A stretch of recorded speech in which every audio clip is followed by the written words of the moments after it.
Éteindre vos appareils en veille, remplacer vos ampoules par des LED, utiliser moins d'eau pour la vaisselle, vous avez sans doute entendu parler de ces petits gestes du quotidien pour économiser de l'électricité et du gaz avant l'hiver prochain. Mais il y a 50 ans, lors d'une crise énergétique similaire, on en demandait bien plus aux Français. Aurons-nous assez de gaz et d'électricité pour cet hiver ? Avec la guerre en Ukraine et alors que certains réacteurs nucléaires sont en maintenance, la France joue la montre pour remplir les stocks avant l'arrivée des mois plus froids. Pour y arriver, les grandes entreprises de l'énergie demandent aux Français de réduire leur consommation dès maintenant. Mais tout ça n'a rien à voir avec les efforts d'il y a 50 ans. En 1973, en représailles du soutien des pays occidentaux à Israël dans le cadre de la guerre du Kippour, les États arabes producteurs de pétrole augmentent leurs prix et limitent leurs exportations.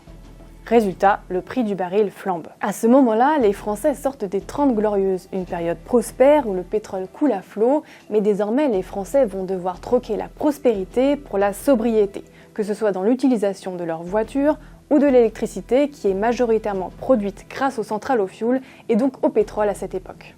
Et c'est le Premier ministre lui-même qui le dit. Il est vrai que depuis des années, nous vivons dans un pays où l'énergie est abondante, sinon bon marché.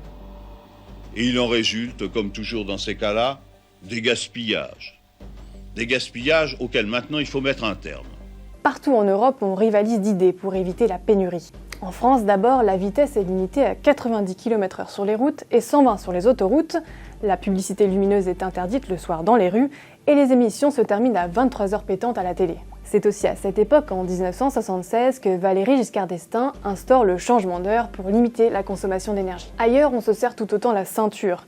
Des pays comme l'Allemagne ou les Pays-Bas lancent les dimanches sans voiture. Au Royaume-Uni, où les centrales à charbon sont à l'arrêt avec une grève des mineurs, les mesures sont encore plus drastiques. Pendant 3 mois, le pays passe à la semaine de 3 jours de travail dans l'industrie et le gouvernement demande aux Britanniques de ne chauffer qu'une seule pièce dans leur appartement. En 1979, second choc pétrolier et rebelote. Les Français sont appelés à adopter une conduite plus économique en voiture.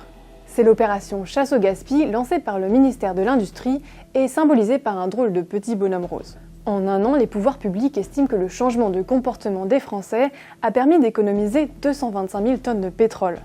50 ans plus tard, l'objectif est désormais de remplir les stocks de gaz à 100% d'ici le début de l'automne, contre 58% actuellement. Le chronomètre est enclenché.